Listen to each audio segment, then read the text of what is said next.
Yo, on se retrouve pour une nouvelle vidéo, qui va être une vidéo pratique pour les go muscu, tout comme moi, qui sont étudiants et qui mangent potentiellement au rue, donc rue qui est le restaurant universitaire, ou comme d'autres peuvent l'appeler sûrement le RU. Voilà, vous faites ce que vous voulez, moi je dis rue. Donc c'est une vidéo qui va essayer de vous aider à peu près à voir si on peut concilier une bonne diète et manger au rue tout simplement, parce que le rue c'est pratique, c'est rapide, c'est moins contraignant que de se trimballer à un tube. Et également, c'est pas très cher, surtout si vous êtes boursier en plus. Bref, je rentre pas dans les détails. C'est pratique. Donc, on va voir dans cette vidéo comment faire pour gérer ça autour de la musculation. Pour moi, il y a deux solutions qui sont réellement viables pour manger aux rues. Enfin, même on pourrait dire trois potentiellement. Mais bref, je vais d'abord commencer par celle qui est la plus contraignante. C'est celle de se trimballer avec une balance. Alors, vous allez peut-être me regarder avec de gros yeux. Ce que je peux comprendre, bon, faut savoir déjà que sur le marché, il y a des balances qui sont très petites, genre un peu comme des balances de dealer un peu. Perso, j'en ai une qui n'est pas sur Lyon actuellement, donc je ne l'ai pas, donc je peux pas utiliser cette technique-là. Mais en gros, elle prend, vous pouvez limite la mettre dans la poche, quoi, c'est très simple. Donc ça serait juste de peser vos aliments que vous avez dans l'assiette et essayer après de référencer ça dans vos quotas de macronutriments et calories. Donc ça serait la première solution. Pour moi, une solution qui est plus viable, qui ne demande pas de se trimballer une balance, etc. Ou quoi, c'est tout simplement d'estimer les calories et les macronutriments qu'on a en face de nous. Donc c'est pas forcément quelque chose qui est évident pour les néophytes qui n'ont jamais pesé leurs aliments ou jamais compté leurs calories. Je dirais qu'il faut quelques mois, slash peut-être un an pour avoir l'œil. Mais sinon, c'est quelque chose qui est totalement plausible. Ça ne sera pas 100% accurate, bien évidemment, vous n'êtes pas une balance. Mais à l'œil, vous pouvez estimer les choses. Donc moi, personnellement, c'est ce que je fais quand je suis aux rues. Je regarde ce que j'ai dans mon assiette, je regarde ce que j'ai dans mon entrée, dans mon dessert, et ensuite, j'essaye de mettre ça dans mon MyFitnessPal, qui est mon application qui me permet de compter mes calories et mes macronutriments. Et ensuite, je fais avec. Je vous prends un exemple. Moi, ce midi, j'avais un repas en entrée pois chiche avec une tomate dessus, avec qui baignait pas mal dans l'huile. J'avais également en plat des haricots verts et du poisson pané. Et en dessert, tout simplement, mon pain avec un morceau de fromage. Voilà, ni plus ni moins. Et j'ai estimé ça à 800 calories. Tout simplement, je suis allé dans ma MyFitnessPal. J'ai cherché pois chiche.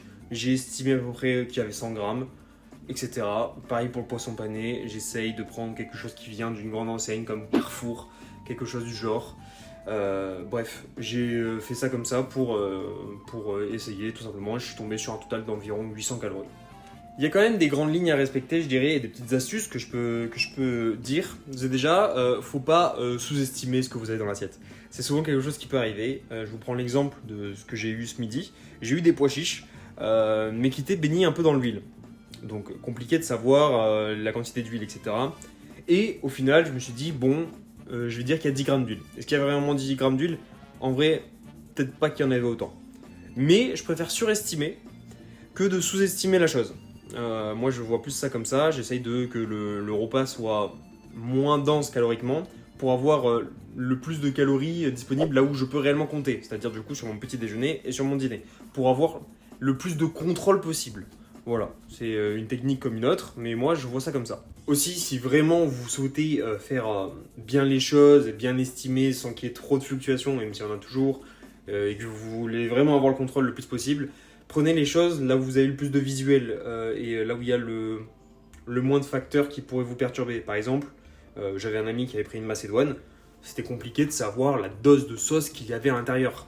Et donc, là, dans le sens là où c'est assez riche de la sauce, ça peut être compliqué d'estimer parfois les calories sur certaines choses.